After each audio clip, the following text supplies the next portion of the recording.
Halo guys, balik lagi sama gue William Sudana dan hari ini kita akan ngebahas bagaimana sih perjalanan Gold di bulan September. Karena banyak banget di grup juga yang udah nanyain dan gue baru sempat bikin videonya. Jadi hari ini adalah 5 September 2023. Sekaligus kita membahas kira-kira Gold yang sudah ada di timing akhir penghujung kuartal 3 ini bakal kemana? Apakah akan ke bawah atau naik ke atas? So langsung aja kita buka chartnya. Karena pergerakan di hari ini guys ya, kita ngeliat di sini pergerakannya itu memang udah mulai turun impulsif ke bawah ya. Gitu di sini nih.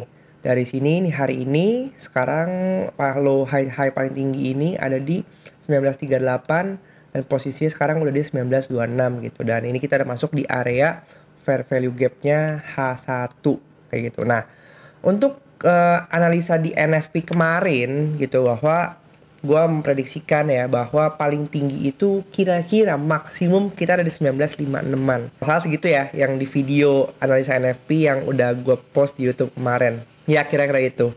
Dan ini di sini kita bisa ngelihat ya paling tinggi itu ada di 1953. Dan setelah itu walaupun ini naik ya dari 38 pas NFP itu naik di bawah sampai 53 naik 150 pip, tapi di 53 kita lihat dia turun sampai 34 pip. Jadi di saat itu aja efeknya ya. Itu turun naik 150, naik 150 pip, turun 200-an pip gitu. Dan buat teman-teman yang berhasil dapetin di area 53 itu selamat, congrats, karena kalian mendapatkan harga terbaik untuk sell gitu ya. Karena memang kalau kita ngelihat sendiri kemarin itu angka NFP-nya itu sebenarnya jelek ya, tapi karena didukung dengan angka unemployment rate yang juga jelek, makanya itu yang mendorong harga untuk naik ke atas. Tapi kalau kita ngelihat sendiri sebenarnya angka NFP-nya itu juga memberikan indikasi bahwa sebenarnya nggak bagus juga buat gold. Tapi nggak masalah. Yang penting analisa kita dia balik turun ke bawah gitu. Dan hari Senin kemarin tanggal 4 ya, memang kita ngelihat bahwa market itu tutup di US ya karena ada Labor Day. Kalau misalnya di Indonesia tuh anggaplah hari buruh. Jadi emang market tidak berjalan sekencang itu karena ya posisi US juga nggak ada aktivitas apapun. Jadi hanya menyisakan di sesi Eropa jam 11 malam setengah 12 gitu udah sepi marketnya. Habis itu hening, sepi. Maka kita bisa ngelihat di sini marketnya segini cuma sideways aja karena emang nggak ada aktivitas di sesi USA. Baru ada lagi di tadi pagi untuk lanjut ke bawah begini ya. Secara hukum daily pun hari ini sebenarnya hukum daily down, jadi sangat amat wajar jika kita melihat pergerakan hari ini tuh turun ke bawah gitu. Buat gue sih memang nggak ada area buat buy ya sampai seluruh fair value gap di sini tertutup di 1922 gitu. Makanya kalau ada orang yang berani buy di sini sih menurut gue agak riskan ya. Walaupun tidak menutup kemungkinan dia akan naik ke atas. Tapi kalau buat gue lebih milih opsinya sell. Kenapa? Karena gue mau balik lagi kita membahas di sesi alur cerita secara keseluruhan. Oke. Kita akan mulai susun alur cerita dulu. Kita akan balik ke susun alur cerita ya. Di sini kalau misalnya kita masuk yearly ini kan hukum jikanya down ya kan dengan tren anomali up. Oke. Karena apa? Karena high before yearly-nya udah di break. Oke. Nah, kita masuk karena semester 1 itu harusnya adalah timing. Kalau misalnya kita ngomong yearly-nya down, semester satunya berarti kan timing busur yearly ya kan. Sedangkan semester 2 ini target yearly. Jadi semester 2 yang harusnya itu adalah down karena dia itu hukum semester satunya terjadi anomali, maka semester 2 ini berubah ya kan. Jadi semester 2 ini hukum jikanya up. Nah, kalau kita bagi lagi, Q3 ini kan timing busur. Busur semester 2 ya. Busur semester 2. Sorry, ini adalah target untuk yearly. Target yearly ya. Oke. Q3 busur semester 2. Artinya kalau semester 2 hukum jikanya up, berarti dia akan ngejarnya ke bawah kan. Berarti kan ini arah ke bawah. Ya kan? Karena busur bawah nih. Susun alur cerita di sini. Kita ngelihat bahwa Q3 itu targetnya ke bawah. Oke. Dan jangan lagi kalian nanya kenapa targetnya ke bawah. Karena harusnya kalian sudah paham kalau kalian menonton video nomor 1, video nomor 2, dan video nomor 3 gitu. Bahkan sama video nomor 4 pun udah banyak jelas itu diulang-ulang terus kita ngomongin tentang hukum alur cerita. Oke. Nah, dengan kita udah memahami bahwa Juli terjadi anomali, Agustus terjadi anomali, maka kita lihat sekarang September September ini hukum jikanya down.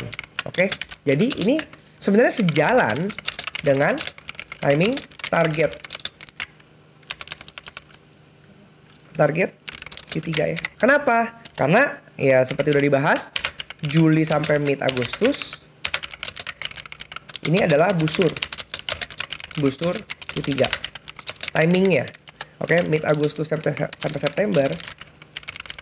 September ini adalah target Q3. Jadi practically bulan September ini udah masuk timing target Q3. Di mana ya kalau kita ingat-ingat bahwa S1 Q3 itu adalah 18.30 ya. Gitu. Oke. Ini adalah perkiraan kita. Pergerakannya seperti itu. Oke, dari alur cerita ini kita mau gue pengen ngasih ilustrasi dulu ya bahwa kalau kita ngomongin soal yearly yang hukumnya down, artinya kan kita akan bikin busur semester 1 seperti ini. Kemudian ini adalah target yearly-nya, baru kemudian di sini adalah closing yearly-nya. Artinya kalau ini adalah Januari, di sini adalah sekitar April, kemudian di sini adalah Juni, oke. Di sini adalah Oktober, di sinilah Desember, ya kan? Nah, berarti kan kita ngomong ketika kita masuk periode ke Juni, di sini adalah Juni, ya kan? Berarti kan di sini harusnya adalah sekitar busur di area R1 ya. R1 gitu ya. Nah, di sini kan berarti akan ada area pivot yearly. Nah, sekarang kita lihat deh. Sekarang area yang harus ditembus untuk dia bisa menuju mungkin sekitar S1, kalau nggak LB-nya di sini kan kalau misalnya dia hukumnya down, itu ada di area berapa gitu ya. Nah, sekarang kita buka indikator. Di sini kita buka yearly. Oke. Nah, kita lihat nih. Oh, menarik sekali. Kita lihat di sini. Di sini ada pivot yearly ya, ini ya. Pivot yearly, ini ada berapa? Di 18.33. Oke. Pivot yearly di 18.33. Ini adalah angka yang sangat menarik, guys. Ini akan sebentar gue pindah ke kemudian kita ngelihat S1 yearly-nya di 15.95, which is karena kita udah ngomongin yearly yang anomali up, makanya S1 ini nggak akan terjadi harusnya ya. Jadi kita patokannya sekarang kita ngomongin tentang pivot yearly nih yang belum sama sekali disentuh, masih fresh. Oke. Kemudian gua akan coba turunin ke area butuh semester gitu ya. Ada korelasi apa ya di semester ya? Nih.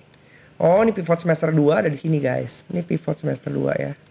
Pivot semester 2 yang sebenarnya udah disentuh ya, 1908. Nah, ini udah pernah disentuh di area Agustus kemarin, pivot semester 2. Oke. Nah, sekarang kita tinggal lihat. Dengan tadi kita ngomongin sekarang adalah targetnya quarter, sekarang kita lihat. Sekarang target quarter ada di berapa. Nah, wow, ternyata ada yang lucu. Kita bisa tabrakan di sini, guys. Nih. Yang dimana ternyata S1 quarter itu ada di 18.33 juga mirip ya, 18.33 18.30. Oke.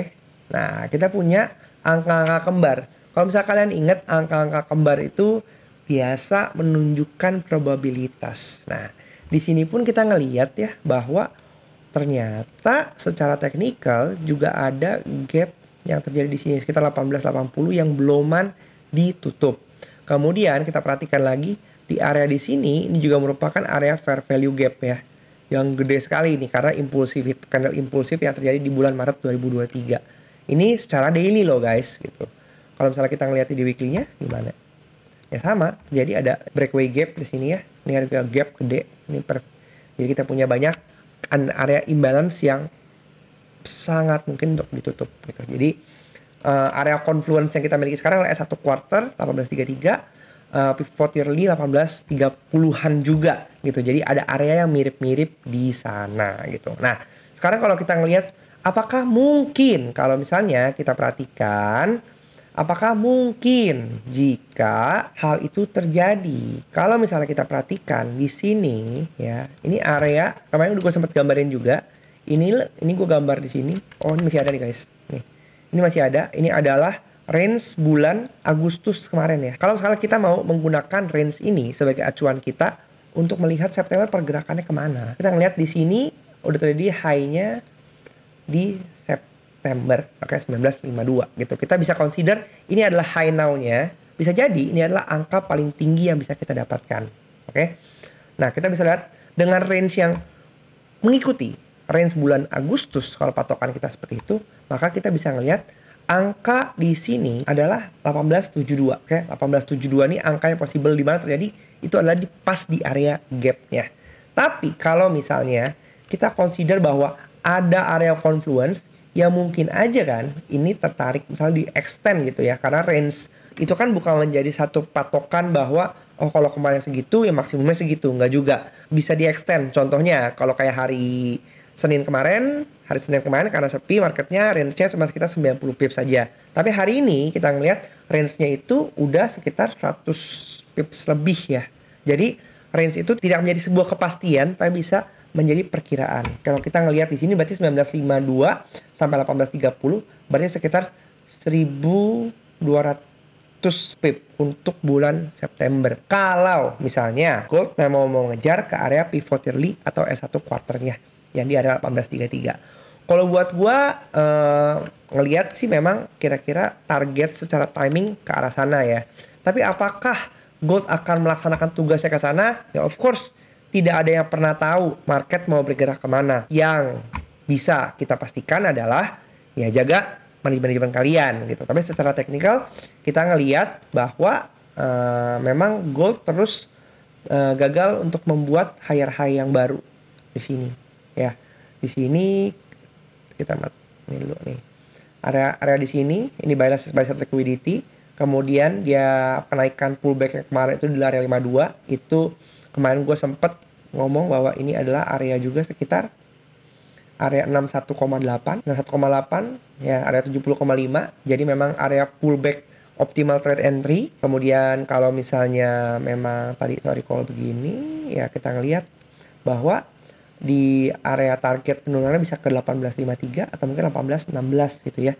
Jadi ini ya masih masuk range-range yang kita targetkan sih. Jadi kalau secara technical pun kita bisa ngelihat adanya confluence dari angka-angka yang ada di sini. Oke, sebagai referensi lain kita mau ngelihat sebenarnya apa sih kalau orang bilang ya wake me up when September ends, emang kenapa sebenarnya? Ada psikologi aja. Tapi gue pengen kasih tunjuk kalian juga bahwa apa sih yang terjadi di bulan September di tahun-tahun sebelumnya ya. Kalau kita perhatikan di sini, memang kita melihat adanya bulan September yang selalu turun, oke. Kemudian di sini, ini di bulan tahun 2022, kemudian di tahun 2021 ini juga turun, oke. Kemudian di tahun 2020 kita ngelihat juga ini juga turun, oke. Kenapa kira-kira turun? Ya seperti tadi gue bilang bahwa ini timing dimana kalau misalnya kita mengasumsikan gold itu setiap tahunnya pasti mengalami kenaikan, oke.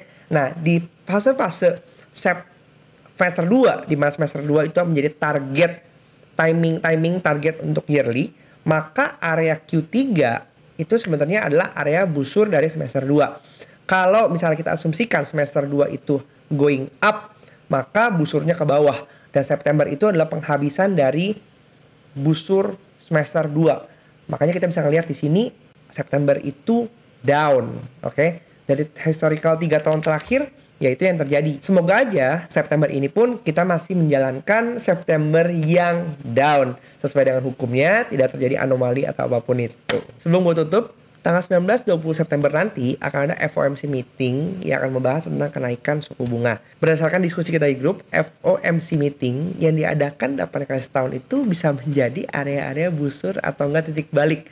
Jadi menurut gue karena September ini juga udah menjadi area busur semester 2, jadi kita ngelihat harga di FOMC itu bisa jadi akan menjadi titik batas dari busur semester 2. Jadi kita pantau sama-sama harga di FOMC itu kira-kira akan di berapa dan habis itu akan kemana sebagai patokan kita untuk langkah selanjutnya di bulan Oktober. Oke, sekian dulu aja video gue kali ini. Kalau misalnya kalian punya pandangan lain terhadap kira-kira di bulan September gold itu mau kemana, silakan tulisan komen kalian di bawah. Karena gue yakin ya semua orang pasti punya pandangan yang berbeda-beda ya.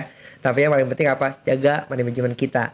Dan kalau misalnya kalian pengen tahu diskusi lebih lanjut, silakan join Telegram karena itu free semuanya. Dan juga kalian bisa tonton video-video yang ada di sini di playlist yang tentang belajar Coptah. Itu semua udah menjelaskan proses step by step yang jangan sampai kalian lompat-lompat, ikutin aja step by stepnya dari awal. Kemudian kalau misalnya kalian pengen tahu lebih banyak terminologi, join juga di Telegram botnya Coptah karena di sana banyak juga dijelaskan konsep-konsep dasarnya yang mungkin belum gue jelaskan dalam video. Dan buat kalian yang ya selanjutnya di subscribe lah channel ini karena gue juga pasti akan berbagi pandangan-pandangan lagi tentang bagaimana kita trading yang aman, manajemennya bagus, dan juga hukum alur cerita gold ke depannya. Jangan lupa juga bagiin ke mereka yang membutuhkan karena gue yakin pasti banyak nih yang pengen belajar, nggak harus tergantung sama orang lain, tapi mereka nggak tahu tempatnya di mana. Ya dengan kebaikan kalian membagikan, itu udah satu membantu orang lain untuk bisa selangkah lebih maju lagi. Yaudah segini dulu aja video kali ini. Sampai jumpa di video selanjutnya. Bye bye.